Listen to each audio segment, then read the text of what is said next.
es que la palabra inflación, que a todo el mundo nos afecta, que no es más que la subida de los precios de los productos y la devaluación del valor del dinero, pues ha sido un hecho lastrable y espectacular, ¿no? El propio Luis de Guindos decía el otro día que hemos pasado de inflaciones de un 10% a inflaciones ahora que, pensando que están bajas, entre comillas, con ya por lo menos un poquito más de relax, hemos llegado a un 4,3%, es decir, de un 10 a un 4, pues imagínate la diferencia que hay, ¿no? Aún así, tenemos una inflación muy alta. En España y en Europa, debido a toda la política de crecimiento y productividad que teníamos inflaciones prácticamente del 0% y eso originaban tipos de interés oficiales del dinero del 0% y un tipo del propio Euribor, que es el tipo de interés que referenciamos las hipotecas y todas las cosas que a la gente le importan tanto, hemos pasado de tener un menos 0,5% a superar el 4% actualmente. Es decir, los tipos de interés han subido fundamentalmente porque el dinero vale menos y al valer menos, el gobierno, en este caso los bancos centrales, que son los instrumentos que tienen los gobiernos para poder estructurar una política monetaria adecuada e independiente, por lo menos aparentemente, lo que han hecho es subir esos tipos de interés para valorar más el dinero y que de alguna manera esa inflación que está devaluando el dinero se contrarreste con esa subida de tipos de interés. El problema de esto es que, claro, al subir los tipos de interés y contrarrestar esa inflación, evidentemente la economía lo que va haciendo es teniendo más tentaciones a reducir su crecimiento. Y al reducir su crecimiento lo que generamos es una tasa de paro que todavía no ha existido, pero en mayor medida más alta, ¿no? Y al generar paro, a su vez los bancos tienen menos posibilidades de cobrar. Y al tener menos posibilidades de cobrar, entramos en un formato recesivo en liquidez y con ello en recesivo en crecimiento. Eso es lo que hoy en día nos estamos jugando. Entonces, esto ha pasado seguramente por un exceso, por muchas cosas, ¿no? Pero por un exceso de demanda, por una economía continuamente en positivo y luego por un defecto también de oferta.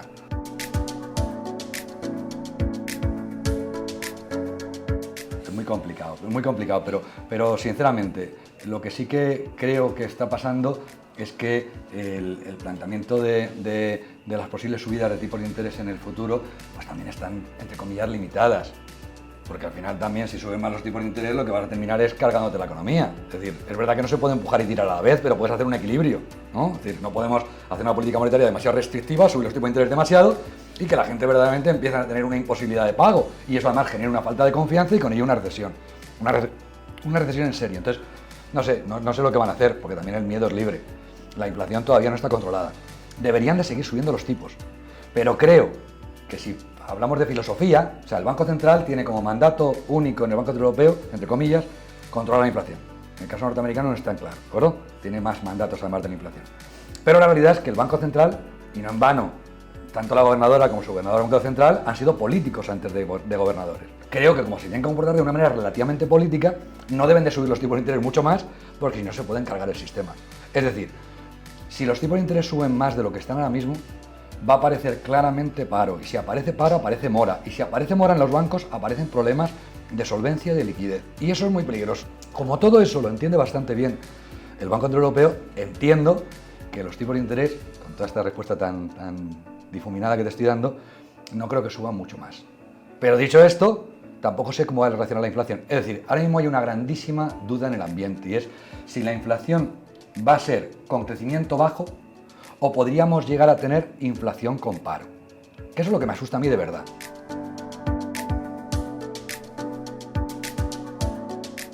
Yo no sé cuándo van a bajar los tipos. Indudablemente, si yo fuese el gobernador del Banco Central Europeo, diría lo que ha dicho. Como mucho para el segundo semestre del año que viene, ¿de acuerdo? O el primero del siguiente. Pero si es necesario lo bajarán más rápido. Y lo que sí que intuyo, Ana, ya como uno es perro viejo, es que cuando bajen, las primeras bajadas van a ser mucho más rápido de lo que la gente piensa. En algún momento necesitarán bajarlos y se van a comportar como políticos, van a decir uy, que descarrila, desacelera. Y entonces van a desacelerar en la política monetaria restrictiva, es decir, baja los tipos de interés, expande la economía y eso va a ser muy rápido. Somos algo más optimistas que Manuel, o sea, que pensamos que el trabajo que ha hecho hasta ahora el Banco Central Europeo está dando frutos, o sea que al final lo que vemos es que creemos que el Banco Central Europeo va a estar cómodo con los tipos donde están ahora y con el mensaje de tipos altos por tiempo largo, ¿no? Y que va a jugar más, como ha dicho Manuel también, con el tema de la liquidez de los bancos. O sea, a partir de ahora yo creo que el canal de crédito, que es uno de los que se impulsa con la subida de tipos, está funcionando, o sea, el crédito se está reduciendo en España especialmente, pero también en Europa, ¿no? en todos los países europeos, y creo que por ahí ya ve poco recorrido. Entonces creo que van a hacer más política monetaria por el lado del quantitative tightening, con el lado de las reservas bancarias, etcétera, ¿no? Entonces sí que pensamos que, vamos, que con todas las incertidumbres que hay, pero sí pensamos que tanto los tipos oficiales como el Euribor pueden estar en el techo ahora mismo. Bajadas, pues es mucha incertidumbre y probablemente sean, yo no estoy de acuerdo con Manuel en que vaya a ser muy rápidas.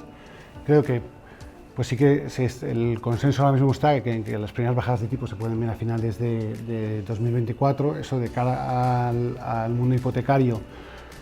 Pues probablemente el Euribor anticipa esos movimientos, pues sí que se puede ver a mediados de año ya algunas revisiones a la baja en hipotecas, pero muy suaves. O sea, yo creo que la bajada de los tipos va a ser bastante suave porque la inflación tiene componentes persistentes, como comentaba Manuel, pues hemos pasado de un shock de inflación con una parte muy importante de oferta, pero que luego se convierte en un tema también de demanda y que los efectos de segunda vuelta, pues que son más difíciles de trabajar y de prever, pues esos los que están entrando ahora. Sí que pensamos que va a haber una moderación de la inflación, pero no creemos que el BCE vaya a ser muy osado bajándolo hasta que no tenga claro que la inflación va hacia su objetivo del 2%, ¿no? Que no pensamos que vaya a llegar en los próximos 2 años.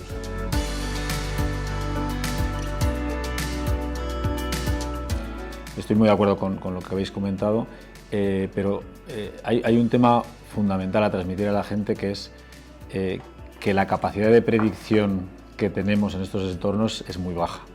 Es decir, que realmente nosotros, de los miles de clientes que vienen a Idealista Hipotecas a pedirnos ayuda, cuando nos dicen, oye, ¿cómo van a ser los tipos dentro de un año, año y medio? Pues no lo sabemos, porque como bien decía Manuel, va a depender de muchos factores y al final ese concepto de aterrizaje suave, que probablemente no se produzca porque no se suele producir, pues algo se rompa y cuando se rompa, pues probablemente haya que salir corriendo a arreglar la vía de agua. Entonces, nosotros lo que vemos es que muchos de los clientes están asumiendo que no tienen el control de lo que va a pasar. Y eso es muy importante porque, por dar un dato, ahora mismo el saldo vivo de los 500.000 millones que hay de hipotecas, el 70% son variables. De las hipotecas que se están dando ahora, menos del 10% son hipotecas variables. La estadística del INE pone que es el 40 y pico que está creciendo porque el INE engloba las mixtas y las variables en el mismo saco. Pero nosotros este mes de septiembre, por primera vez, las hipotecas mixtas han sido más que las fijas. Por poquito, pero algo más que las fijas. Entonces, ¿qué pasa? Y eso pasa porque la gente quiere el tipo fijo. La gente al final se ha acostumbrado a, vamos a decirlo así, a la droga buena, que es un tipo bajo y además una seguridad, ¿vale? En las condiciones y en la cuota, que al final no dejamos de hablar que son familias que no tienen que estar expuestas a estos vaivenes, tienen que estar protegidas, ¿no? Entonces, lo que hemos visto es que la gente busca esa seguridad del tipo fijo. ¿Qué pasa? Que como los tipos ahora han subido bastante, pues claro, dices, una hipoteca variable, Euribor al 4 más 0,50, 0,75 bancos agresivos, te vas al 4,5 o al 5%. Hay hipotecas fijas ahora mismo a 30 años, incluso por debajo del 3%, ¿vale? Precisamente por esa curva de tipos como está. Y entonces, claro, la gente dice, ¿para qué coger una variable? Si tengo la seguridad del fijo, más barato aún. Y hay muchos bancos ahora que están dando hipotecas mixtas. 3 años a mí me parece un plazo muy corto, porque en 3 años pues, te puedes quedar a los pies de los caballos demasiado rápido. Hay otras a 5, a 10 años que están al 2,5% en la parte fija. Entonces, ¿qué pasa? Que hay mucha gente que lo que está diciendo es, oye, yo quiero esa seguridad. Y aquí los bancos pues tienen el deber de escuchar a los usuarios, y que los bancos tienen el conocimiento financiero y las herramientas para poder hacer esas coberturas, para poder sacar esos productos al mercado que den lo que los clientes necesitan, precisamente, o sea, en parte porque es un deber social de los bancos y en parte por un egoísmo propio, que es decir, si yo tengo la cuota cerrada durante un tiempo, no me voy a encontrar con un cliente, como pasa en muchas revisiones ahora de las hipotecas variables, que le sube la cuota a un 50 o un 60%, y eso muchas familias no lo pueden asumir y te encuentras en morosidad, te encuentras en renegociaciones, limitaciones de los reguladores en lo que puede refinanciar o no, y ese es el problema.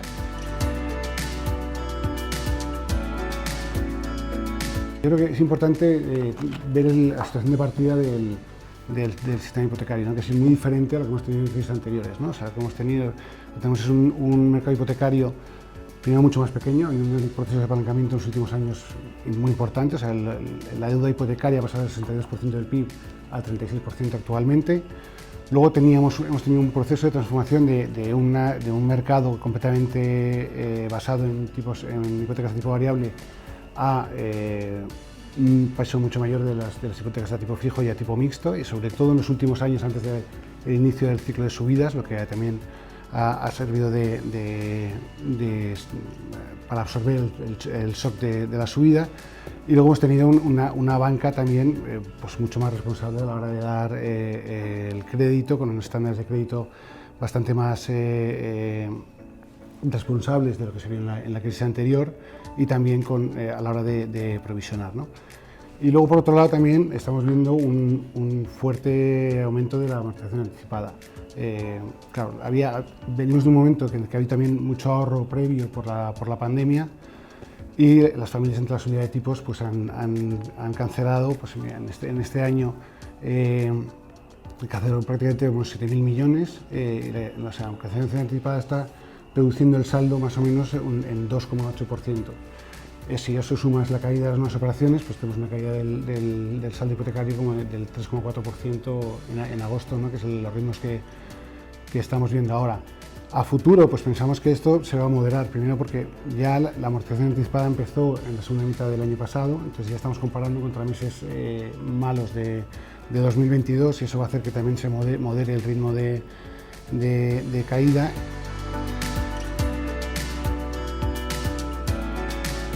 A lo mejor soy excesivamente racional, pero a mí me sorprende que no haya más gente que haya cambiado abruptamente me refiero en un plazo de 12 meses, que es lo que llevamos con la subida de tipos tan rápida, que no haya cambiado su hipoteca a una hipoteca fija o mixta. No digo que haya cambiado de banco, ojo, que simplemente que haya cambiado a un producto más seguro, que sea más barato. Tú, como economía familiar, pues tienes que decir, oye, me tengo que solucionar yo mi vida, porque para eso tengo la responsabilidad, ¿no? Y entonces yo lo que creo es que hay que anticiparse y hay que realmente decir, oye, yo ahora mismo tengo una situación en que puedo cambiar. Una de las cosas buenas, antes hablábamos de que hay cosas de la legislación peores, una de las cosas buenas de la legislación de la nueva ley hipotecaria del año 2019 precisamente es que se ha facilitado mucho el cambio de hipoteca, mucho en el sentido de los costes y mucho en que antes había restricciones de que si no mejorabas la cuota no podía haber subrogaciones, y tú podías querer cambiar una hipoteca fija por seguridad aunque la cuota fuese más alta, ¿sabes? Y eso yo creo que ha dado una flexibilidad, que ha dado liquidez al mercado, por decirlo así, y eso es muy positivo. Tú no te casas con la hipoteca para toda la vida.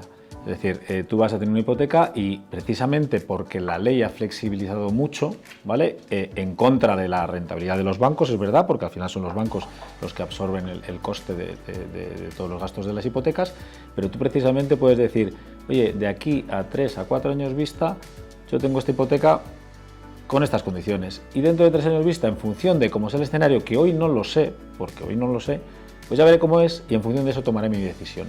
Y lo que veremos es que la vida media de las hipotecas va a bajar mucho, porque la gente va a adaptarse a esas condiciones, que es lo inteligente. Al final es el decir, oye, efectivamente, es que yo espero ahora que esto vaya a bajar. Teníamos un consejo de Gaba, no voy a decir de qué banco, de los grandes bancos español, que hace 2 años decía que íbamos a tener tipos cero hasta el año 2030. O sea que al final pues, es muy fácil decir lo que va a pasar y es muy difícil acertar. Siempre el que acierta luego dice, ya decía yo, el resto se callan, pero bueno. Pero yo lo que creo es que la gente tiene ahora las herramientas para poder adaptarse, y no adaptarse es un error. Yo lo que haría es tener sentido común, y sentido común es, igual que la hipoteca, cuando te parecía que a tipo variable, porque pagabas un 0%, porque el 0,5 más menos 0,5 de Euribor más 0,5 diferencial era un 0%, estabas muy contento, y no cogías una hipoteca tipo fijo al 1%, porque te parecía más, y no te das cuenta que el variable lo que va haciendo es variar. Pues igual le diría ahora que a lo mejor coger una hipoteca tipo fijo al 3%, pensando que el variable puede llegar a estar en una hipoteca que dura muchísimos años, mucho más bajo del 4 más el 0,5 que decía antes Juan, pues sería también una opción. Es decir, que justamente se van a pasar a tipo fijo cuando ya está el problema hecho, y entonces no van a apostar en el fondo a la ganancia que puede provocar la bajada de tipos. Y eso tendría que decirse a la gente, es decir, que pasar a tipo fijo por así ya sé lo que voy a pagar todos los meses de aquí al final de la eternidad.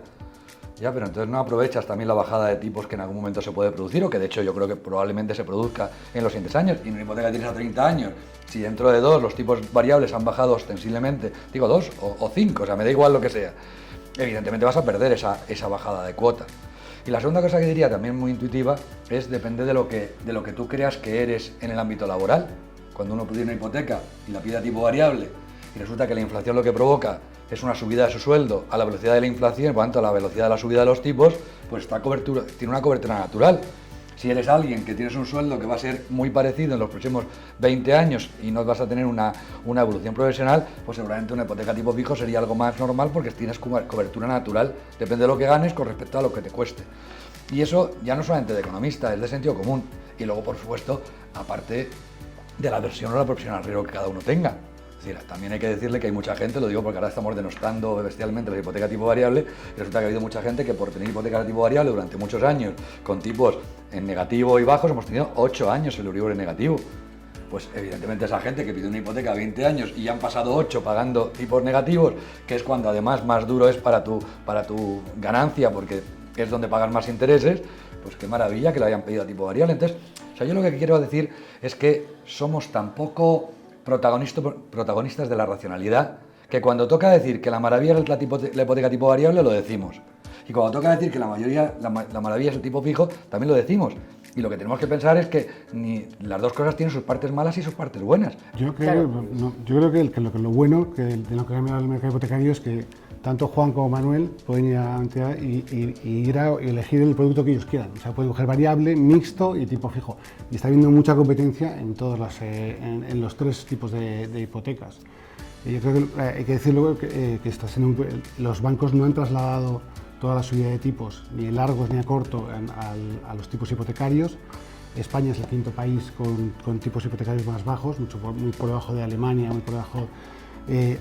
Como ha dicho Manuel, cuando hemos tenido prevalencia de tipo variable, pues es verdad que los españoles en los últimos 20 años han pagado 80 puntos básicos menos que los europeos de tipo de interés en las hipotecas, también porque ha habido un ciclo de tipos negativos que no esperábamos nadie que fuera así, sinceramente, y rentabilidades pasadas no aseguran rentabilidades futuras, que yo creo que cada persona se debe adaptar a sus condiciones, un poco me han dicho. Si tú piensas que vas a tener flexibilidad para poder aguantar vaivenes en los tipos de interés, puedes elegir por una variable una mixta. Si quieres tener la certeza de que lo vas a pagar de aquí a 30 años, puedes ir por una fija, pero lo bueno es que ahora mismo tienes opciones. O sea, hemos pasado de un mercado en el que solo había competencia en tipo variable, no se da opción a los clientes, a que tienes opción y tienes incluso opción de cambiar, ¿no? Como ha dicho Juan.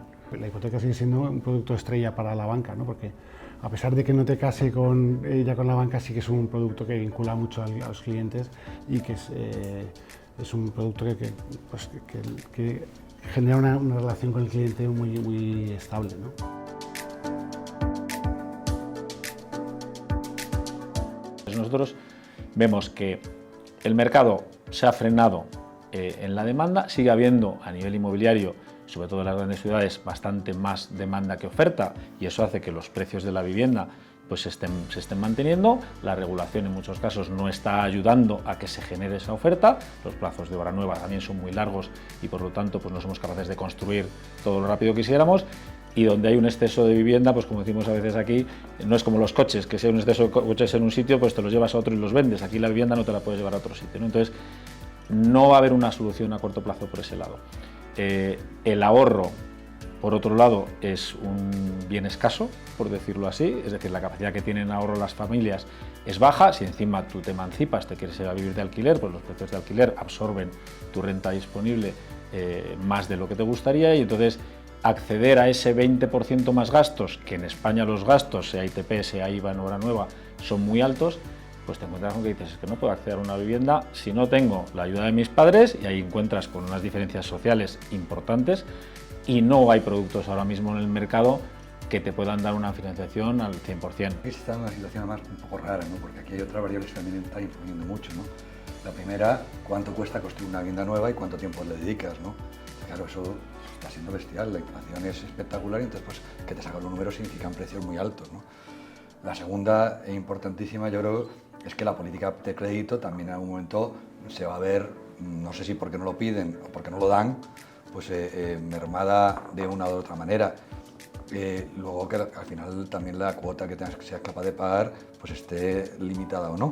Y luego la demanda, que hablamos de demanda extranjera, claro, España está especialmente de moda, ¿no? España es la primera superpotencia del mundo en turismo y eso evidentemente está influyendo. Entonces quizá en el mercado inmobiliario lo que se está produciendo en mayor medida es diferentes segmentaciones de mercado muy potentes, ¿no? Yo creo que comparar ahora mismo zona premium o semi-premium en Madrid, compararla con la tercera línea de playa en algunas zonas de España, pues sería como comparar a un monje y a un demonio, ¿no?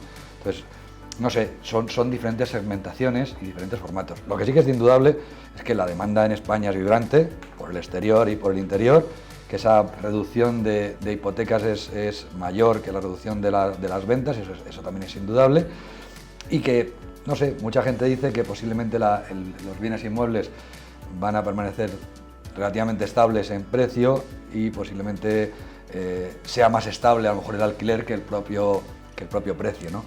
Los precios también es verdad que en el mercado inmobiliario tiene una prima de liquidez, que nadie habla de ella, pero que también existe. Es decir, que cuando la cosa se pone mal, además de ser un sector bastante endeudado, es un sector que se viene abajo con mucha fuerza porque tiene un formato de liquidez que genera todavía mucho más miedo. Entonces eso, que ya se nos ha olvidado, igual que se nos ha olvidado de los tipos de interés en menos 0,5% de Euribor, pensando ahora con el 4% de Euribor, pues se nos ha olvidado las caídas de las viviendas y de los precios.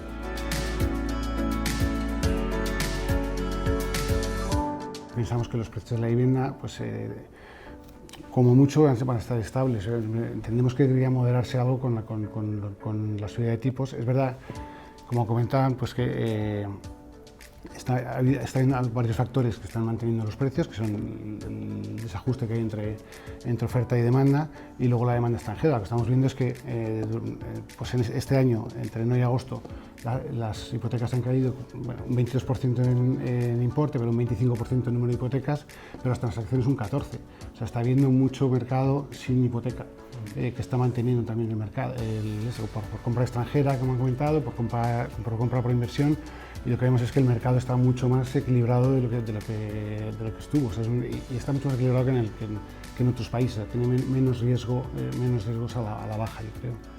Pero aún así sí que prevemos que el precio esté moderado por un tema de accesibilidad. O sea, al final tampoco se puede ir mucho más, pero la accesibilidad es un problema serio, ¿no? Sobre todo para los jóvenes, como hemos comentado, que yo creo que sí que hacen falta medidas, tanto para la accesibilidad de los jóvenes en propiedad y mucho en alquiler social, ¿no? Sí que hay que promocionar la oferta, las soluciones de alquiler social, y eso, pues una falta de política de apoyo a la accesibilidad de vivienda.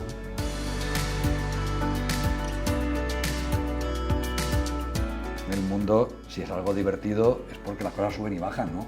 O sea, que pensar que las cosas son siempre estables y aburridas, pues le quitas esa piel de la vida, ¿no? O sea, si yo no pretendo ser mejor que el de al lado, pues no tendríamos ni fútbol, ni baloncesto, ni diversión, ni competitividad. Entonces esa competitividad que tampoco la veamos siempre desde el lado negativo, de qué horror, es que tenemos que competir, qué divertido que es así. En el caso de las hipotecas, en el caso del inmueble, pasa igual.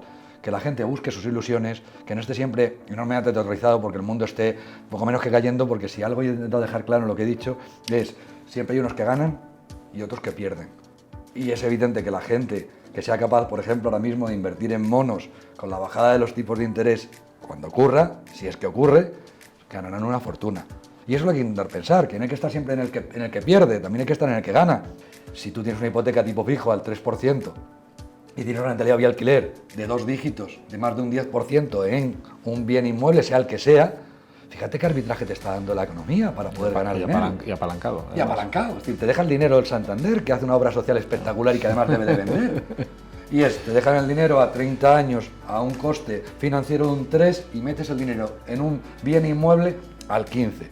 Eso es lo que yo he hecho en falta, por ejemplo, los bancos, que esa cultura financiera de entender a los bancos como un amigo y alguien que te ayuda sea eliminada en formato es el malicioso que me sube la cuota, ¿no? En vez de decir, oye, pues es el que me presta el dinero para que yo pueda hacer un negocio y estructurar una ganancia suficientemente interesante. Y eso yo creo que hay muy poca gente que lo enfoque así, ¿no? Pero yo creo que sí que se puede ser optimista. Yo creo que hemos hablado muy poco del mercado laboral, que quizá lo que más ha cambiado en la economía en los últimos años, ¿no? Estábamos hablando, pues los ajustes se producen mucho más por horas que por personas. Al final la tasa de paro está siendo muy resiliente y que pensamos que ahora lo va a seguir siendo. Y eso es una clave para el mercado inmobiliario clarísimo, ¿no? Y para la morosidad. O sea que al final eso quizás es un punto positivo que yo creo que ha faltado en el debate. Siguiendo esta línea de optimismo, yo creo que estamos en un país, como decía antes Manuel, maravilloso, que además tenemos la suerte de estar en Europa, con lo cual esto nos ayuda en muchos temas, pero que no dejemos todo a que nos solucionen los problemas los de arriba. Es decir, que cada uno en nuestra pequeña economía tenemos que buscar cómo solucionar nuestros temas y cómo ayudar a nuestro pequeño entorno cercano a solucionar los suyos, porque el mundo no es igual para todos y a lo mejor pues hay gente que la crisis ni le va ni le viene porque tiene el colchón bien cubierto, y hay otra gente pues que puede estar más justa y ahí hay que tratar de ayudar entre todos, ¿no?